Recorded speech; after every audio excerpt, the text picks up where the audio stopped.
എങ്ങനെ ഉണ്ടായിരുന്നു Dominic movie? നല്ല മൂവിയാണ് കേട്ടോ. ഒരു സൈലൻറ്റ് ത്രില്ലർ എന്ന് പറയാം. നല്ലൊരു ഇൻവെസ്റ്റിഗേഷൻ ത്രില്ലറാണ്. ബാക്കി ഞാൻ സ്പോയിലർ ആവുന്നതുകൊണ്ട് പറയുന്നില്ല. നല്ലൊരു ചിത്രമാണ്. ഗോകുൽ മമ്മൂട്ടി കോമ്പിനേഷനെ പറ്റി എന്താ പറയാനുള്ളത്? നന്നായിട്ടുണ്ട്. ഇപ്പോൾ പാപ്പനകത്താണെങ്കിൽ സുരേഷ് ഗോപിയും ഗോകുലും കൂടി ഇൻവെസ്റ്റിഗേഷനില്ല, അതേ ഒരു പാറ്റേണാണ്. നന്നായിട്ട് ചെയ്തു. ഗൗതം വാസുദേവ് സിനിമ നമ്മൾ എക്സ്പെക്ട് ചെയ്യുമ്പോൾ എന്തോ വലുതാണല്ലോ നമ്മൾ എക്സ്പെക്ട് ചെയ്യുന്നത്. ഇതിലും അങ്ങനെ നമുക്ക് എന്തെങ്കിലും എക്സ്പെക്ട് ചെയ്യാമോ കേരളത്തിൽ? തീർച്ചയായും.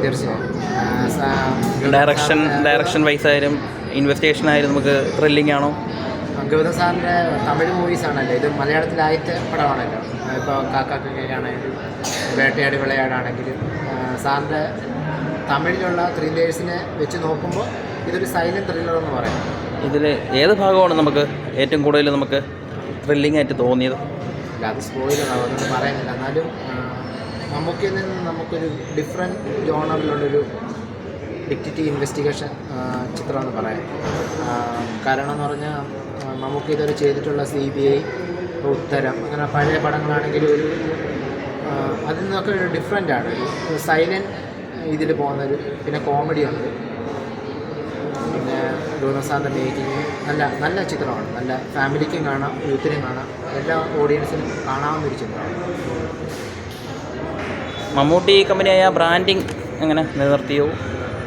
മമ്മൂട്ടി കമ്പനി പിന്നെ തീർച്ചയായും ഇത് 8ാമത്തെ ചിത്രമാണെന്ന് തോന്നുന്നു മമ്മൂട്ടി കമ്പനിയുടെ. അതാണ് എക്സ്പെക്റ്റേഷൻ. ഇത്ര കാണാനുള്ളൊരു ആകാംക്ഷയും അതായിരുന്നു. അത് നിലനിർത്തി, അതൊരു ബ്രാൻഡായി മാറുന്നുണ്ട്. തന്നെ ലൂസിഫറിൻ്റെ ടീസർ ഇന്ന് ഇറങ്ങുമെന്ന് കേട്ടല്ലോ, 7 മണിക്ക്. അപ്പോൾ അതിനെക്കുറിച്ചുള്ള എന്തൊക്കെയാണ് നമുക്ക് കിട്ടുന്ന വിവരം അനുസരിച്ച്? പൃഥ്വിരാജിൻ്റെ ഒരു ലൂസിഫറിനെക്കാട്ടിലും വളരെ മികച്ച കാര്യം L2 നമുക്ക് പ്രതീക്ഷിക്കാം എന്ന് തോന്നുന്നുണ്ടോ? ഇന്ന് ഇറങ്ങുമല്ലോ. ഇന്ന് ഞാൻ ഇൻ്റർവെൽ സമയത്ത് എൻ്റെ ട്രീസർ കണ്ടായിരുന്നു. ഭയങ്കര വലിയൊരു ചിത്രമെന്നാണ് പറയുന്നത്. ചെറിയൊരു പടമല്ല, വലിയൊരു അത്ര എക്സ്പെക്റ്റേഷനുണ്ട്. അല്ല, പൃഥ്വിരാജ് എന്ന ഡയറക്ടറിലുള്ളൊരു വിശ്വാസം കൂടിയാണ്. നമ്മൾ ലൂസിഫറിൽ നിന്നും ലൂസിഫർ L2 പോകുമ്പോഴേക്കും എന്താണ് അതിലൊരു മാറ്റം താങ്കൾക്ക് ഫീൽ ചെയ്തതിൽ? അല്ല, അത് കുറച്ചുകൂടെ ബിഗ് ക്യാൻവാസിൽ ഷൂട്ട് ചെയ്തത്. വെടിരാജ്യത്താണ് എനിക്കത് ഷൂട്ട് ചെയ്തത്. എന്നിട്ട് കുറേ സ്റ്റണ്ട് സീൻസൊക്കെ കണ്ടു. അത് ഇതുവരെ മലയാളത്തിൽ കാണാത്ത രീതിയിലുള്ള ഒരു സ്റ്റണ്ട് രീതി. ത്രൂ ഔട്ട് അത് അങ്ങനെ ആയാലും പ്രശ്നമാണോ? ത്രൂ ഔട്ട് അത് ആയതുകൊണ്ട് ചിലപ്പോൾ അത് മലയാളികൾക്ക് വിദേശത്തായതുകൊണ്ട് അത് ഇത്ര ദഹിക്കുമെന്ന് അറിഞ്ഞുകൂടാ. എന്നാലും ബാക്കി കുറേ തിരുവനന്തപുരത്തൊക്കെ ഷൂട്ടിംഗ് നടന്നിരുന്നില്ല, പാലക്കാടൊക്കെ. അപ്പോൾ മലയാളത്തിലും കുറേ ഷൂട്ടിംഗ് ഉള്ളതുകൊണ്ട് ആ രീതിയിലും കൂടി ബാലൻസ് ചെയ്ത് പോകുമെന്നാണ് തോന്നുന്നത്. എന്തായാലും മലയാളം ഫിലിം ഇൻഡസ്ട്രി നല്ല ഡെവലപ്മെൻ്റ് ആയിക്കൊണ്ടിരിക്കുകയല്ലേ. അപ്പോൾ ഇതേപോലത്തെ ഒരു ടീസർ കാണുമ്പോൾ തന്നെ മലയാളികൾക്ക് ഇങ്ങനത്തെ ഒരു പുതുമകൾ ഒരുപാട് വരുന്നുണ്ടല്ലോ, ടെക്നോളജീസും കാര്യങ്ങളും എല്ലാം. അതെ. അപ്പം അതൊരു നല്ലൊരു ദൃശ്യാനുഭവമായിരിക്കും അല്ലേ? അതെ. മാത്രമല്ല, പൃഥ്വിരാജ് എന്ന് പറഞ്ഞാൽ ഡയറക്ടറിനുള്ള ഒരു ഭയങ്കര വിശ്വാസമാണ്. അദ്ദേഹം ചുമ്മാ ചിത്രം എടുക്കുന്ന ഒരാളല്ലെന്നൊരു വിശ്വാസമുണ്ട്. പിന്നെ ലാലേട്ടൻ്റെ ഏറ്റവും വലിയ എക്സ്പെക്റ്റേഷനുള്ള പടമാണല്ലോ.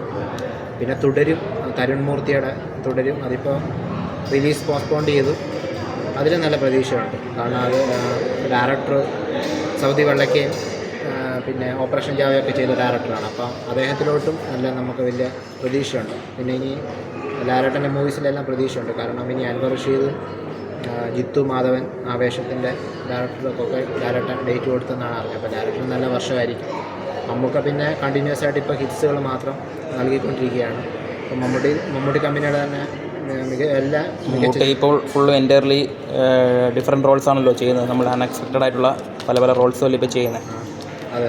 ഇപ്പോൾ ടൊമിനിക്കായാലും ഇപ്പോൾ എല്ലാ പടവും നമുക്ക് ഡിഫറെൻ്റ് ആയിട്ടാണ് ചെയ്യണത്. മാത്രമല്ല, നമുക്ക് പുതിയ ഡയറക്ടേഴ്സിന് ഡേറ്റ് കൊടുക്കുന്നുണ്ട്. അത് ഇപ്പം മോഹൻലാൽ ഇപ്പോഴാണ് തുടങ്ങിയത്. പക്ഷേ മമ്മൂക്ക പണ്ട് തൊട്ടേ പുതിയ ഡയറക്ടേഴ്സിന് ഡേറ്റ് കൊടുക്കുകയും അവരുടെ കഥകൾ കേൾക്കുകയും ചെയ്യും. അതാണ് മമ്മൂട്ടിയുടെ പ്ലസ് ആയിട്ട് തോന്നുന്നത്. ഇത് എല്ലാം ഓക്കെ. ശരിയാണ്.